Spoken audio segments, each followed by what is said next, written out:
folks, and welcome to another episode of the Positude podcast. I am your host, Maggie Hart. Really excited to be here this week, the week before the holiday week.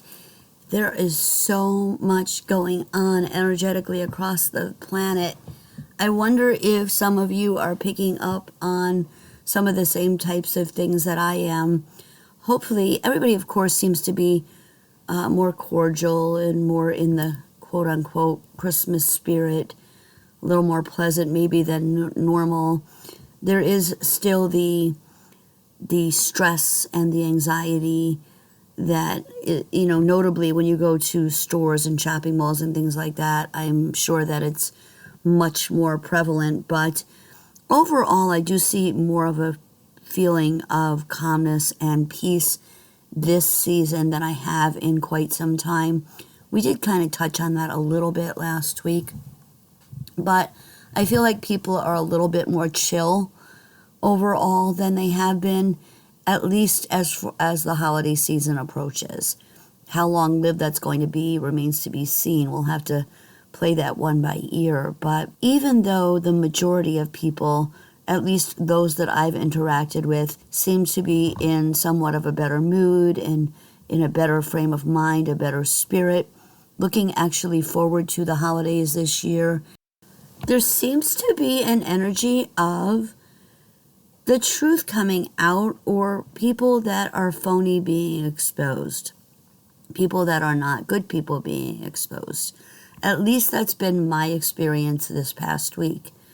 And so I'd like to know how you feel about that, if you've had the same type of experiences that I have, both on a personal and on a bigger level, from some people that are some pretty big names out there professionally. And we'll get into that probably in the second half of this show tonight.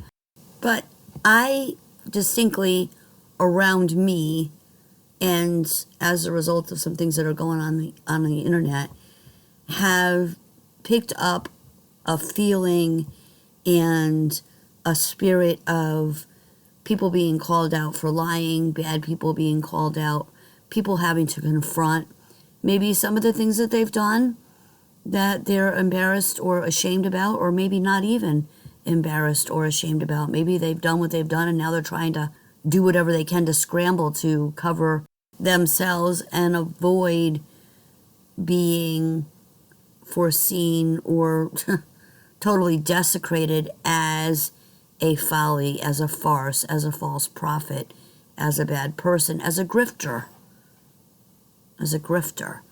So let me give you my personal experience this week. I was at a social gathering, let's call it. It was actually something that I was involved in for my community. And in the midst of that, I had to mingle with a lot of people, or at least have interaction with a lot of people. And because it's a social time of year and the event was a seasonal event to bring the community closer together and do some nice thing for children in the area and for the less fortunate in the area and just people in general, there were a lot of different personalities in this environment in which I was at for altogether maybe 14 hours this weekend, donating my time to help out. And there were people that I talked to that I thoroughly enjoyed seeing that I hadn't seen in quite a while, and it was just really nice to be able to catch up and talk about what I've been missing and what's been going on with them and how their families are doing, things like that, their businesses, and things like that. And in the course of conversing with one person in particular, I looked over my right shoulder, and he actually pointed out somebody that was in the room that had stolen from me about 10 months ago now, maybe 8 months ago, something like that,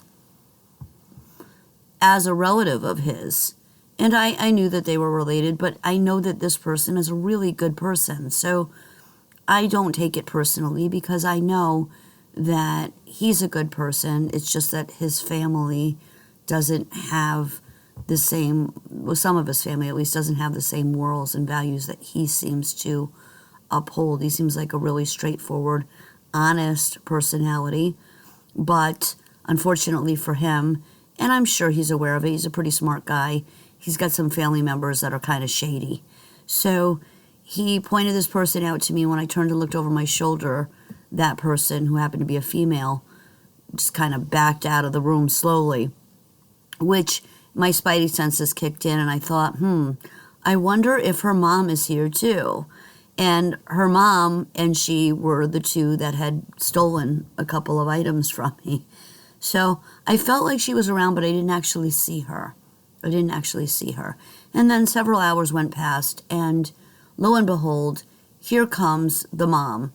And she walks right in, and she had this big smile on her face, and walked in very confidently with another friend of hers who I wasn't familiar with, but they looked alike, and I got the distinct impression that they were related. But she walked right in, big smile on her face, money in her hand, and came up to where I was, and I happened to be collecting money. And she got about 3 feet from where I was standing, noticed that it was me standing there, and her mouth literally opened, and she kind of backed up, did a quick 360, turned and walked into another room with her family member, and disappeared for, 5 or 10 minutes. And then shortly after they arrived, the daughter came back in behind them too. She had left also, and she had returned. So I thought that was kind of interesting, and I just was waiting to see how this was going to play out. Honestly, folks, if I've done something wrong and there's somebody that I've offended or somebody that I've hurt or, someone, let's say in the community, that I think that for whatever reason I've offended them, I'll usually try and catch them the next time I see them and say, hey, look, I'm really sorry for whatever happened or for the misunderstanding, and I'd like to make it right by you. I'd like to explain my side and tell you how I felt at the time, and realizing upon further reflection, I was wrong, and maybe I shouldn't have handled that situation that way, or maybe I shouldn't have said the things that I said, and I would apologize. I would make it right, especially the quote-unquote seasonal time of year, right? Everybody's supposed to be in this giving mindset and this kindness mindset and this loving mindset. Now, for some of us, we choose to live in that vibration, or at least try to live in that vibration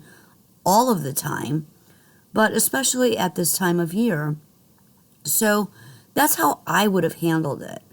And granted, there was a ton of people milling around, and the lady was probably a little bit embarrassed, so I gave an allowance for that, because if that were me, I tried to think about what would I do in that position. What I would have done in that position was I would have asked to have spoken to the person that I had an issue with a few minutes later or at a later time. Hey, if you have some time that you can step away for a moment, or if you have some time to talk to me, I'd really like to talk to you and, make things right. And I can't do it obviously right here and now, but I'm going to be around here for a while. So if you can break away for a few minutes, please come find me, or maybe we can talk at another time. But I'd like to clear the air with you. She didn't do that. She waited, and then she stood across the room. She came back into the room that I was in, and she stood there across the room looking at me, and she was whispering with her friend/relative for a minute or two. And she seemed very hesitant to approach, but she finally actually did. And what she did was she came right up to me. And as she approached, because I'm empathic, I could literally feel part of what she was feeling inside of her. And it was almost like a steam engine getting its energy up, its steam up, right? And it's gathering energy to be brave enough to face the situation that's forthcoming. And with each step that she took, she started to speed up and become more determined in her approach and her stance, and she picked her head up and tilted her chin up almost defiantly and looked right at me across the room as she approached. So we locked eyes and we looked at each other. And as she came toward me and then stopped in front of me, she had this almost insolent look on her face. And it was almost kind of like for lack of a better term, just a smart-ass grin. And so she wanted to see if I would interact with her. And I was in a position that I had to interact with her because I was a volunteer at this event. So she knew that I would have to at least talk to her and accommodate her. And she was right. So she came up to me, we locked eyes, and there was definitely an energy exchange there. I had all of my defenses up, and we interacted in the way that we had to. And at the end of the interaction, she simply turned and walked away very quickly from me and never looked back, never said, "I'm sorry for what happened," never addressed the situation in which she blatantly stole from me, her and her daughter. She never apologized. None of that. She just turned and walked away. And I thought, well, isn't that interesting? This person has a lot of nerve to be able to do that. Initially, she was very upset and shocked and seemed very afraid. But as she worked up her energy, it was almost like an F you. You know, you're going to have to wait on me, and I know you're volunteering, so you got to take care of me. And she sensed, I'm sure, that I wasn't going to cause a scene in that type of scenario, and she was right. So she was there for probably 20 minutes, and then she left. And when she left, I actually talked to a person that was there with me that was also a volunteer, and I had just literally explained to her maybe 15 minutes a scenario in which this theft had happened and the situation surrounding it. And I said to her, "That's the girl I was just telling you about." And she was shocked because she knew her. And she looked at me and she said, "You know, I want to tell you," she said, "that I do know this person. And even though I went up to her and hugged her when I saw her come into the room, I want you to know that we're not friends. We're acquaintances." And I said, "Well, okay, but you hugged her, so that would indicate that you had more of a relationship than just, a common, acquaintanceship. That, it seems as though you know her pretty well. Otherwise, why would you hug her?" And she said, "Well, that's just me. I just try to be friendly to everybody. But I want you to know that I worked at a place for about 5 years, and when I worked there, I repeatedly saw that person come in and steal from the place that I worked at. She did it on a regular basis." And I said, "Well, you never did anything about it or turned her in?" And she really didn't answer me. She didn't have an answer for me. But she admitted that this person had stolen from the place that she worked at a lot of times over the years. So that just added credence to what I already knew. It wasn't a good person, and she wasn't somebody with, values, obviously. And to add insult to injury, she didn't appear to have a lot of shame with outwardly dealing with people that she stole from. So I just went about my business, and about 45 minutes later, the three of them came back in and walked around. And it was at that point that the room was very, very busy. And we were getting ready to end the event that I was volunteering at. And so there were a lot of people in this area. And she kind of preyed upon that time to take advantage of the situation, in that she walked into the place where most of the people were congregated, and then she walked back out, and I had hung back.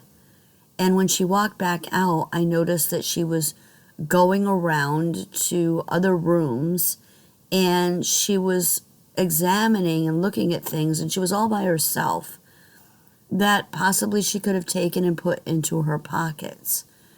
And what's really strange about it is when she had left the previous time, another volunteer came up to me and she said, I think those two people just stole.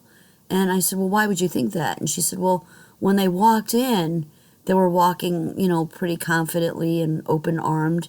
And she said when they walked out, they were kind of walking with their arms close to their chests and almost like they were holding something under their coat.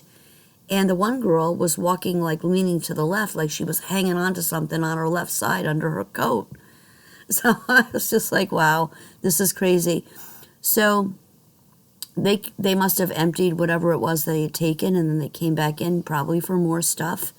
And so I watched her, and wherever she went, I followed her. And I made sure that she knew that I was there and that I wasn't going to give her the opportunity to take anything more.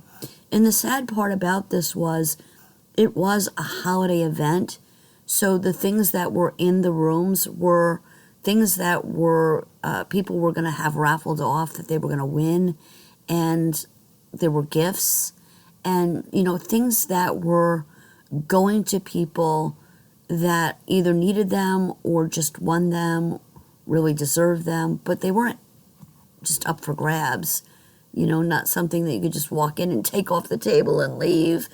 So it was a very strange energy.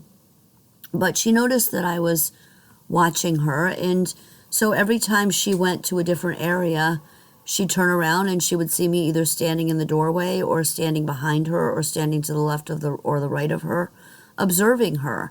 And so she was thwarted. She couldn't do anything else. She couldn't take anything else. And I know that made her uncomfortable, but at that point, it really, I didn't care, because what I was trying to do was just prevent her from taking anything else that didn't belong to her, that belonged to somebody else. I mean, it's the spirit of giving, right? Not the spirit of taking and stealing. So that went on for probably about 10 minutes. And then the event ended, and abruptly she met up with her friend/family member, and they hightailed it out of the building, and the daughter was shortly behind them. So that was the end of that. But the lady that had said that she witnessed what she thought was them stealing actually had something else that was kind of important to her and sort of valuable stolen that night as well. And she actually asked me if I moved it or did I take it and put it in another room. For whatever reason, she kind of singled me out and asked me if I had moved it, taken it, whatever. And I said, well, I have no reason to take anything from you. I have no reason to steal from you, and I would never have touched anything that didn't belong to me, and I certainly wouldn't have moved it without telling you that I was moving it or asking your permission. But to begin with, I wouldn't have touched it unless you had asked me to move it anyway. Like, it just wouldn't have occurred to me, move this from point A to point B. It's not how my mind works. It's not how my mind operates. If somebody else has something going on, I leave them to their own accord and figure they'll come get me if they need me and need me to do something. I'm not going to take things like that upon myself because it wasn't something that related to what we were doing. So there wouldn't have been any reason for me to even entertain the thought of moving this item for this woman, even, to get it to a safer area or put it in a back closet where it would be safe. I didn't think about it. We were so busy. Like, there were literally wall-to-wall people that I wouldn't have had the opportunity to do that, even if I had wanted to.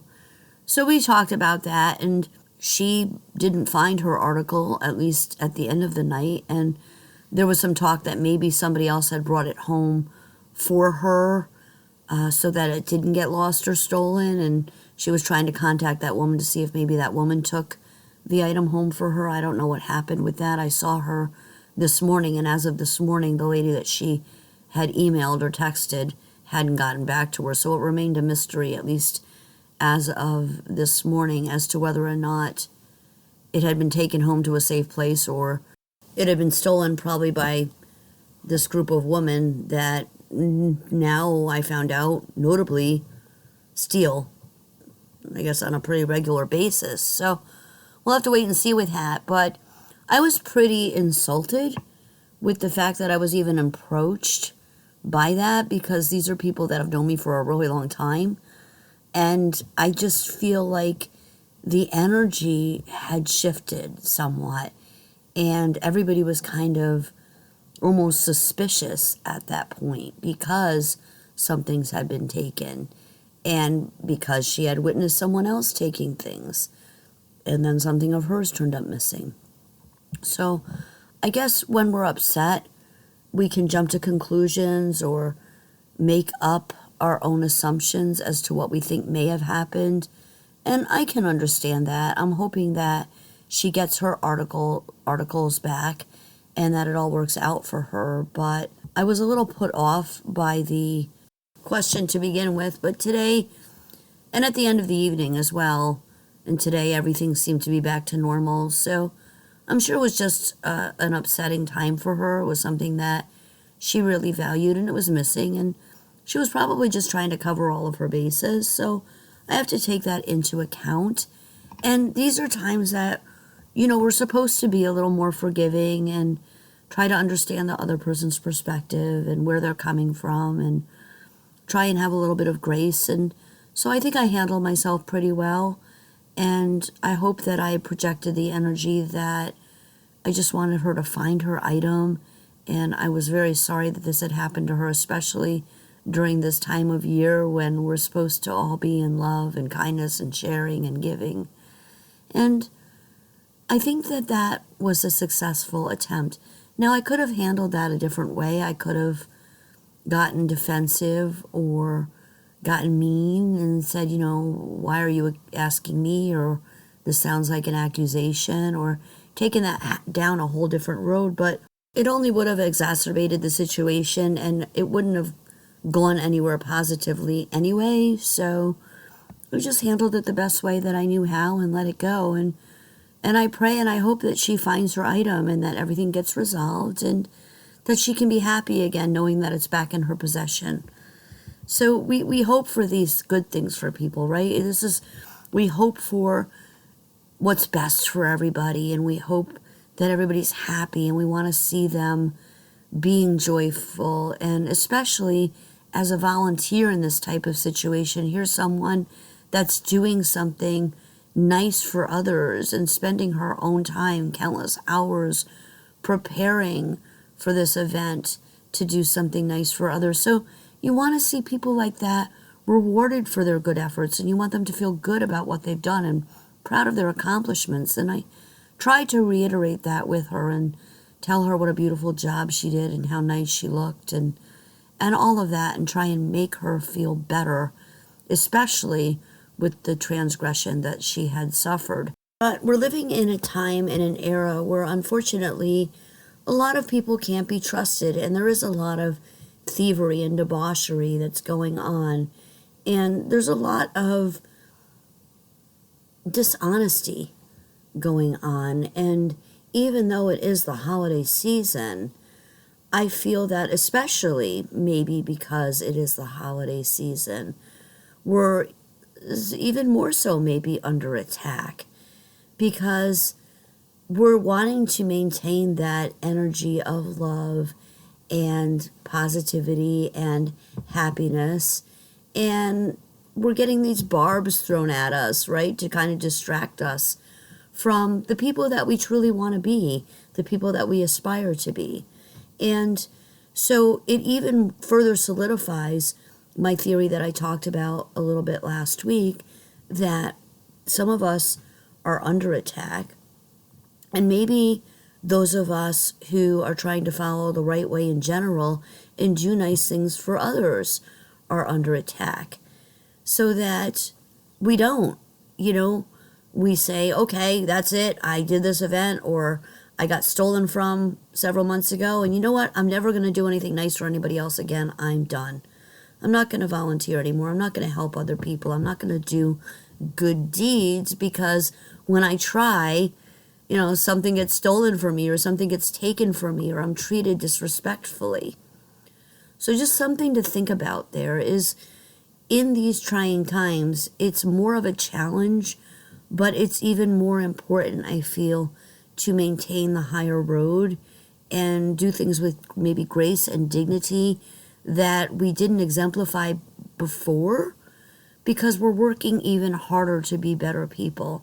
And in spite of the challenges that we face, it's even more important to go the extra mile and conduct yourself with an attitude that you can be proud of, so that you've taken the higher road and you know that you can sleep at night knowing that you did the right thing. It's not something that's going to eat away at your conscience later and live in your subconscious to where it affects your time with your family and your loved ones. So that was my story. Now, after the break, I'm going to get into something pretty interesting, kind of a hot topic. It's absolutely a hot topic on the interweb this week. There's a gentleman out there named Billy Carson who has been spewing what he thinks is spiritual knowledge for a really long time, and has become very famous and gained a lot of money and notoriety as a result of what he claims are knowledge that he gained as a result of his studying the Bible and what he claims to be intensive studying of the Bible and biblical books and texts. And there's a lot of things that he's come out with that are very questionable in nature, even from the inception. And at times he seems to really go off the rails and come out with some pretty crazy accusations and declarations. And I've always I've listened to a couple of his videos, but I've always kind of looked at him like, what is this guy gaining from all of this? Is he trying to detract the people who are on the path from truly finding their way by throwing all of this stuff out there? Is he a plant? Is he a paid plant? Or is this a spirit that's in him? He does channel, I believe, that is working through him to throw the masses off track. I think it's a little bit of both, honestly, but I want to go into some shorts that he did, and then a debate that he did this past week, I think it was, although initially I don't think it was set up to be a debate, even though he's calling it that. I think it was just supposed to be an interview that he did with someone that is a legitimate biblical scholar. And this is something that Billy has claimed to be from the inception on countless interviews, on podcasts, and he's got a website for the number 4, Bidden Knowledge, and he's teamed up with Gaia. When I bring it up on Google, it says the official website of Billy Carson, and it says Forbidden Knowledge TV is a new conscious streaming TV network by expert host on Deep Space, a new original streaming series by Gaia, Billy Carson. So yeah, he's in with Gaia too. And Gaia, at least historically for me, puts out a lot of content that is very questionable in nature. I find that a lot of it is very new agey. I don't find a lot of validity with a lot of the stuff that they put out. It's interesting to watch. I will check out some things if they're on the free platform. I won't pay to subscribe to Gaia because I'm not going to pay for nonsense, quite honestly. So anyway, we'll talk about that after the break. But just revisiting the first half of the show, I did want to kind of add something to that before we step into the Billy story, and that is that with these women that are having these issues and have been for a while, maybe it's something that they've been doing since they were kids, who knows, I feel like it's important to pray for them at this time and just hope that they find their way and that eventually they come to understand that what they're doing isn't really a good thing and it's not nice to hurt other people, and hopefully they'll come to their own conclusions that living the lifestyles that they lead is not something to be proud of. It's something that they should want to work on to change and maybe give some of the things back that they stole to people, or maybe do some random acts of kindness to pass along to other people to kind of serve as sort of a retribution for their past mistakes. And hopefully they'll find the light and want to change and want to be better people. And possibly they might have an instance where things get taken from them and they can appreciate firsthand how it feels to be violated in that way.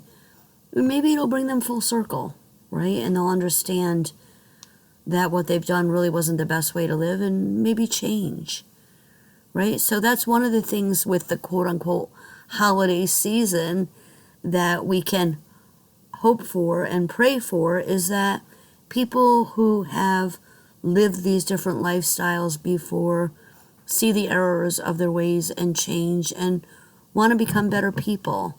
So we're going to take a break here. My intro and exit music is from my good buddy Pat Carr. Pat allows me to play his music on my shows, and I'm so thankful to him for that. He's an amazing original musician from Louisiana originally, now in Colorado. You can get him on SoundClick, Reverb Nation. Check him out on YouTube. He is all over the place. Please support his music and buy his albums. You can reach him at http://www.itunes.com/Pat Carr. Also, we are totally listener funded here on the network, so please support the station in any way that you're able to, especially during this holiday season. I can appreciate the fact that money is tight, but even a couple bucks, whatever it is that you can do to keep us on the air providing quality shows for you. Please check out the main page. There may be some other shows on the network that you might want to listen to that you'd enjoy, or check out the chat room. And if you have your own business and want to be a superstar, please consider sponsoring an advertisement on our network, whether it be on my show or just the network in general. And if you don't have a quality commercial that you're proud of, please contact the owner, and I'm sure that he and the producer would be delighted to put together a really cool commercial for you to enjoy that will spread the word about your business and help support us at the same time. And because it is the holiday season, maybe this is a great time, if you haven't donated already, to do so, to share in the spirit of giving and contribute a little bit, even if it's just once a year at this time for us. If you have any problems that you need help with, anything spiritually, physically, mentally, or emotionally, please contact me at Maggie, MAGGIE _heart, HEART, at Outlook.com. That's Maggie _heart at Outlook.com. Please enjoy the music, and we'll be back after this. Homemade pasta, hand the road, a fighting who's the best. My aunt, my ma. When it come to nonna, man, forget the rest. Red tablecloth, the candles, fancy ties, the pretty dress. 32 of people sipping vino, talking loud and laughing. Little cafe, the Panettone, before we hit the master. Frank Sinatra, Blue Monte, Lover Dominic the donkey. Kids sitting at the table.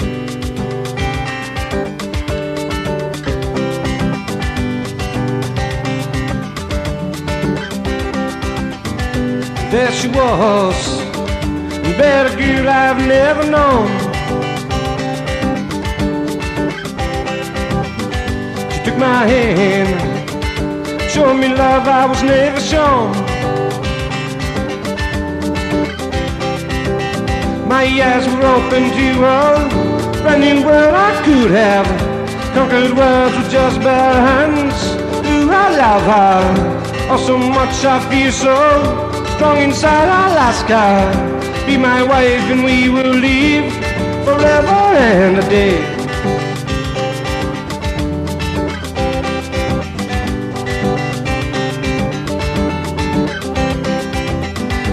Where is she? Our love is broken all the time. But deep inside, I know her love is as deep as mine. How does fate turn two hearts into one?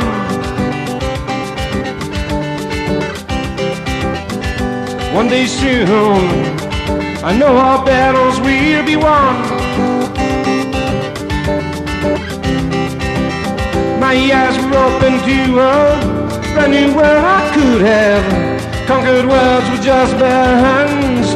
Ooh, I love her, oh so much I feel so strong inside Alaska. Be my wife and we will live forever and a day.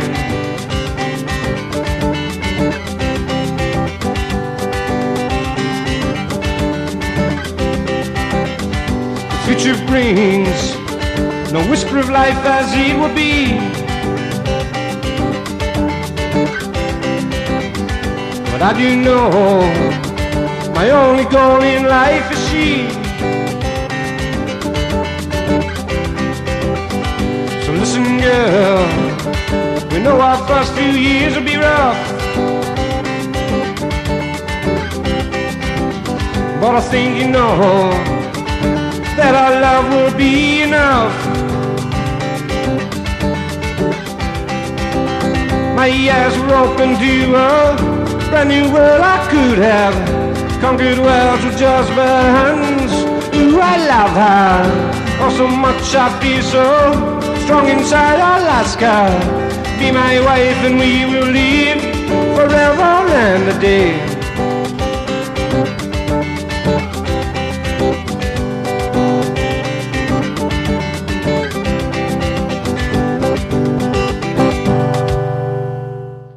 Okay, and we're back for the second half of the Positude podcast. You just listened to My Eyes Were Open by my good buddy Barry Cooney. Barry is an amazing original artist from Canada. If you liked his music, please get a hold of me at Maggie_Hart@outlook.com so I can let Barry know how much you liked his stuff. Good luck to you, Bear. Hope you're having a good holiday season out there if you're listening. And before that, there was a little surprise I threw in there.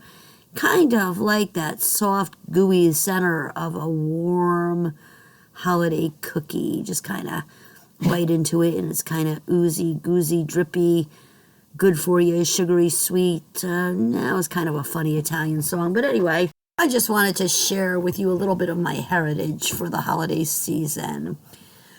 Billy Carson. So I'm going to share a short with you that's on YouTube. This guy is like on fire. He's been all over the place with his interviews. He's been on, I think I saw him on Next Level Soul podcast once, and just all kinds of interviews. He's been going strong for a couple of years now. And he's got some really interesting views on religion, claims to be an expert, claims to be a scholar, claims to have traveled all these places and read all these secret texts, and claims to have a translation that remarkably nobody else seems to have discovered before him. Self-proclaimed expert. This guy is definitely, if nothing else, not short on ego. And so I'm going to play this short to begin with. Let's see what you think about this. I'll give you one big translation that's off, is they say, well, Jesus was crucified. Whoa. Well, that doesn't exist in the Sinai Bible. What happened? It doesn't exist in the book of Barnabas. He didn't. It's a fire name, Barnabas. I know, but they left that out of the Bible on purpose, by accident. So how did they kill him? They didn't kill him. In Harvard Library, there is a book of Jesus' wife at the Harvard Seminary School. And they found that about 8 years ago. Jesus' wife is the Mary Magdalene? Yeah. So she was not actually... They're assuming it's Mary Magdalene. It doesn't specifically say, but we're assumed that it is. Which means he probably had kids, and his Merovingian bloodline is still probably walking the land till this very day. Wow. Yeah. That's in, what was that great book, the Dan Brown book, the Da Vinci Code? Da Vinci Code, yeah. Yes. So there's probably someone related to Jesus right now. Right. So that was a short shared from Bloodline 24. It's in Roman numerals XXIV. And that is just one part of what Billy has been preaching or touting. There is just so much to unpack because he's done so many shows on numerous different topics. And for the most part, what I listened to was way out there. And I couldn't find any basis or any solid proof of anything that he was talking about. I know he's done shows about the Emerald Tablets of Thoth, which traditional historians have said that that is not true, that it's not something that is a legitimate writing, that some guy made it up. And he refers constantly to this Bible he calls the Sinai Bible, in which he claims in this Bible a whole bunch of stuff happened that is totally in opposition to the Bible, and it's just really crazy stuff, folks. So repeatedly he refers to in different interviews, many different interviews, this Sinai Bible, and I couldn't locate it anywhere. I couldn't find it anywhere. I had no idea what he was talking of when I had previously listened to podcasts that he was on, and I couldn't get any information that verified anything. I mean, there's so much out there about the Emerald Tablets. There are a multitude of New Age shows out there on there. Same thing with that. Couldn't really find any verification of it. Although I've been hearing about it for years, I haven't ever read the script. So I can't speak definitively on that. But what I can tell you is just a lot of what I've listened to, and I listened to 2 or 3 of his interviews, didn't seem to make sense, and he talks about a whole bunch of things that well, I guess you'd have to just go to YouTube and do a search on him and listen to other interviews that he's done, and you will hear so many things come out that I've never heard of before and that are or haven't resonated with me, but interesting to listen to nonetheless. Like I said, the 2 or 3 podcasts that I listened to previous to this whole debacle with Wes Huff that we'll get into in a minute, he's got a lot to say, and he speaks definitively and authoritatively and repeatedly talks about how he's such an expert in the field and nobody's done as much research as he has, and he's gotten these secret writings and gone all over the world to obtain these secret writings, and kind of alludes to the fact that nobody else has studied the things that he has, and that's why he's come to the conclusions and made the statements that he's made. I do seem to recall him talking about channeling on one interview. I may be erroneous in that, but I thought he said he channeled at one point as well, so that might be part of the problem there. So he does this interview with this guy, Wes Huff, who is a legit biblical historian, speaks many languages, is just an amazingly intelligent person. I loved his demeanor. I loved the way he presented himself. But I got extremely frustrated during the course of the interview because not only did Billy's nonsensical statements not get able to be addressed by Wes, because primarily the host kept interrupting, and at first I thought it was kind of like a decoy, like Billy would speak and then before Wes had a chance to respond, the host jumped in there and talked about something totally off the wall, no biblical references, it sounded like a total nut job to me, folks, and took up minutes and minutes of time, kept interrupting. When Wes finally did get the platform, he was constantly interrupted, never got to finish a thought or a statement hardly. But I'm going to play 2 other clips for you so that you have a better idea of what we're talking about here. The next one is after the interview, part of the interview where Wes was able to take apart what Billy Carson said. Billy Carson claims that Jesus wasn't crucified. Well, Wesley Huff, who's a historian, linguist, and Bible scholar, had something else to say about it. More importantly, though, pray that Billy Carson would come to know the truth that he's actually seeking, and so would his millions of followers. According to the Sinai Bible, Jesus wasn't crucified in that Bible. Do you mind if I ask a clarifying question? Sure. When you say the Sinai Bible, what are you referring to specifically? Would you be referring to Codex Sinaiticus? Like the codex that comes... Okay, that's why I was trying to get some clarification. Because I actually have a facsimile, so I have a photocopy of Codex Sinaiticus that I work with in my office. So I have it here. And the only reason I asked for clarification is because Sinaiticus in particular is just a 4th century Greek manuscript. Its text of the Gospels reads almost identical to the modern Greek text that we develop translations from. When you say that it denies the crucifixion or the crucifixion isn't there, I mean, I can go on right now, Codex Sinaiticus, and I can look up Matthew 27.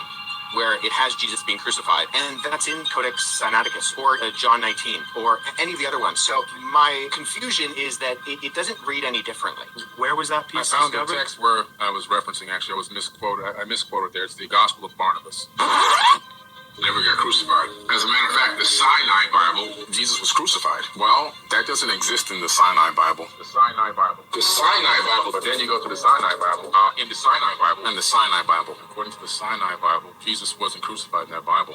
So that helped to shed some light on the subject for me, because when I heard that part of the interview, I realized that Codex Sinaiticus is what Billy had been referring to as the Sinai Bible all this time on all the other interviews. And as you heard at the end of the clip, repeatedly he said in a bunch of other videos, Sinai Bible, Sinai Bible, Sinai Bible. And then he claimed that he misspoke and he meant the Gospel of Barnabas at the end, which he clearly lied about, because in all those other interview clips that you heard at the end there, he kept referring to the Sinai Bible and the Sinai Bible and the Sinai Bible. And the Gospel of Barnabas, Wes Huff talks about that in the interview as well.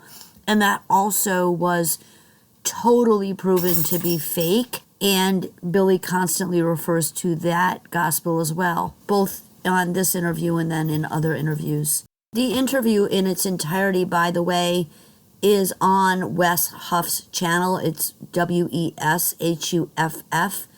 And it's the full, unedited, unaltered Wes Huff versus Billy Carson debate. And apparently after the interview, Billy Carson went to the interviewer's house. They have a clip with him on the Ring camera at like 2:30 in the morning where he's trying to get him to stop from putting the interview out. And he's got some papers in his hands trying to sue him or something. And apparently he's also approached Wes Huff and threatened Wes Huff simply because his information was proven to be erroneous. And actually, Wes did it in such a gentlemanly, respectful manner that Billy Carson was totally annihilated in this interview. And Wes did it with grace and with respect. And Billy, when something like this was said, well, you know, I have the CODIS, blah, blah, blah, blah, and this and that happened, he just would like either change the subject or go off on another tangent, or the person doing the interview would just jump right in and not allow Wes a chance to speak. And further, I think, bring clarification to some of the things Billy had said. I think had he had the opportunity, he would have done an even better job of exposing all of these things that Billy Carson's been saying for years and making money on, to at least share the truth. Now, apparently Billy also did, and I can't find it, I've searched for a couple of hours, I think it was the next day, he did a live feed or a recording from his channel, and he didn't even allude to, he flat out accused the interviewer of like stabbing him in the back and said that it was a setup and that they attacked him. And then he said Wes was obviously having some technological issues. He went in and out a couple times during the interview. But he said that every time that he went to make a statement, something like Wes, instead of refuting, went blank, which wasn't the case at all. Like, he twisted everything around in this interview. And then to add insult to injury, his wife went on a podcast and spewed a bunch of BS about how Billy had been sick and just gotten out of the hospital, and how these people were attacking their young son on social media.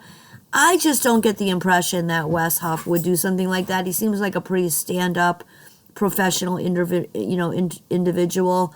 And it seemed like a bunch of nonsense to me. Essentially, he got put down hard.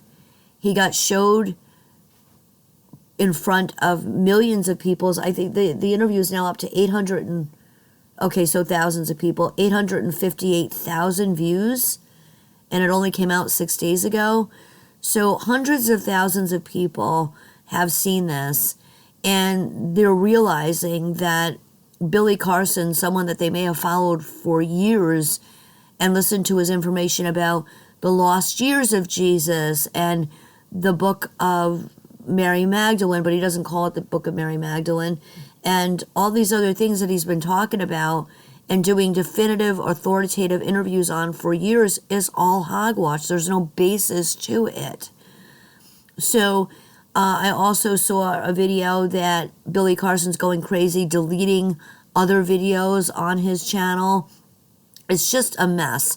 So instead of just, going in grace and saying, look, I made some mistakes, and coming out doing a stand-up guy thing and saying, I'll learn from my mistakes, I'll try and do better research. And Wes did that throughout the interview. He did say that, I hope, I'm not trying to be disrespectful, but maybe this will give you a better understanding. And he did say that he was hoping to bring awareness to Billy so that, and he said, I don't doubt that you've done the research, but maybe this will bring better awareness to you so that when you talk to people, you can speak, pretty much authoritatively and definitively, but also factually about what you're sharing with others. And Billy just didn't want to hear any of that. This now is the guy that did the interview, the one that I was not impressed with. Let's hear what he has to say. The debate freaking took place with Billy Carson and Wesley Huff. Yeah, go on. Will, we can do a follow-up. I really appreciate it, Billy. Thanks so much for interacting. 2 weeks ago, my good man Billy Carson sat right here next to me in person, and we pulled online from Canada Wesley Huff, and we had a healthy conversation and debate about some of our different beliefs. Do you actually believe that the majority of Christians really believe that God is not masculine, that God has both aspects? It's irrelevant what the majority of Christians believe. What historical biblical Christianity articulates is what they should believe. I had a follow-up from him immediately after the show, basically asking me not to air the show. Okay, that also was a short from YouTube, and it's at Friendly Evangelist, so I'm guessing that's the host of the interview/debate. As I said, I wasn't impressed with him. He's very non-intellectual, doesn't know his scriptures, made really weird and long-winded comments and soapbox statements about how he felt, and just kept saying, I'm a believer, I believe in God, and it was a nightmare. It really was a train wreck. Poor Wes couldn't get a word in edgewise, as I said. And at first I actually thought that this guy was doing it on purpose. I'm like, nobody could be that ignorant, right? He's doing this on purpose to detract from Wes attacking Billy because Billy's his friend. But quickly I realized, no, he really just is that ignorant. It was very sad to see that somebody that proclaimed to be a follower had so little knowledge. He couldn't even, broad-based stories, he wasn't getting his facts right. It was kind of laughable, actually, and I felt bad for him because he didn't come across as professional at all. If anything, he came across as somewhat of a dunce, and I feel sorry for him that people actually saw that. I wished for him that he could have come across a little more professionally, but it is what it is. The truth came out. Also put out from Wes Huff, here's a short where Billy's talking about the Emerald Tablets of Thoth, and then Wes's statement regarding that. He's born of a virgin birth. When you read the Emerald Tablets of Thoth, you discover that he talks about he developed the ability to incarnate at will on and in any plane that he desires. I've just done the work. I've read so much information and I've been able to put together so many dots. You didn't come up with this. You read this from somewhere. What did you read that told you this? The Gospel of the Holy 12. The Emerald Tablets of Thoth don't exist.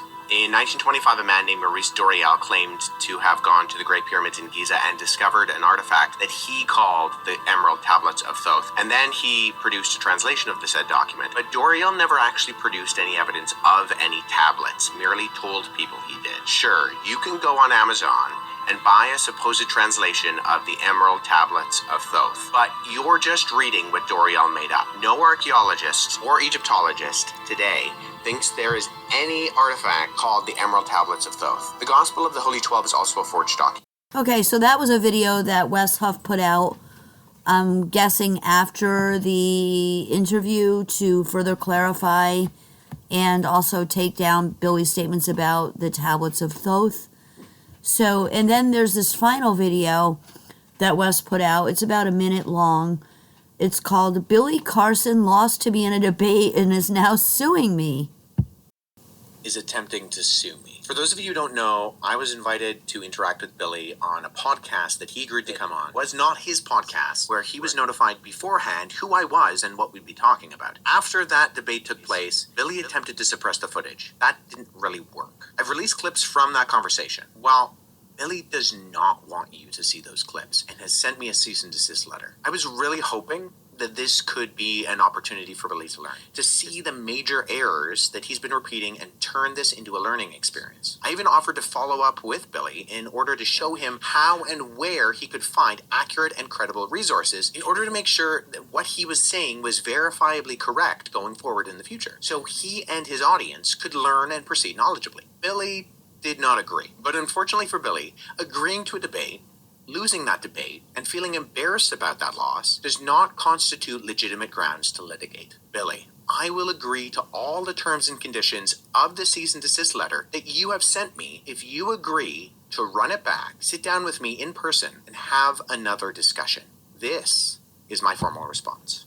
So this whole debacle to me is so ludicrous in nature because it appears as though, for whatever reason, I didn't hear the speech. As I said, I couldn't find it that Billy put out on his channel where he was talking a lot of smack, and there were just clips that I was able to catch that other people had posted. But in his very feeble, sad attempt to try and justify his behavior, I listened to that interview 1.5 times, actually. And he blatantly lied on the clip that I heard that somebody else reposted about how the interview went down and that he didn't have a chance to get a word in edgewise. None of that was true. And then his wife's statements, it's just, what a mess. But one thing is that, who was it? Cat Williams actually said 2024, I think, was the year that all lies would be revealed or something to that effect. And I would tend to agree. We've seen a lot of things come to the surface here regarding people doing bad things to children and the musician thing that's going on right now with P. Diddy, and now this. A lot of the guys that were bad guys or grifters or just constantly spewing intentionally, I think, erroneous information. I mean, he had to know. Billy Carson had to know that what he was putting out there couldn't be fact-checked or verified as much as he said that it was, because the writings that he used as references, pretty much all of them were proven to be hoaxes.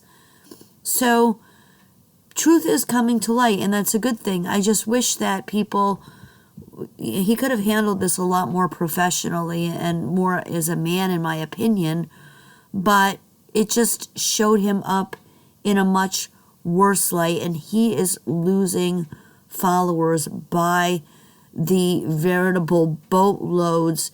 The comments under his videos are scathing, to say the least, but mostly because his fans are disappointed in his behavior. He didn't handle himself like a gentleman like he could have. So take a listen to that, see what you think. I found it to be extremely educational as well as entertaining. And we'll have some more topic for you next week. I hope you enjoyed the show. Please have a wonderful week. Take care of yourselves and each other, and we'll see you next week. Same time, same channel. Thanks, everybody, for listening. Have a great night.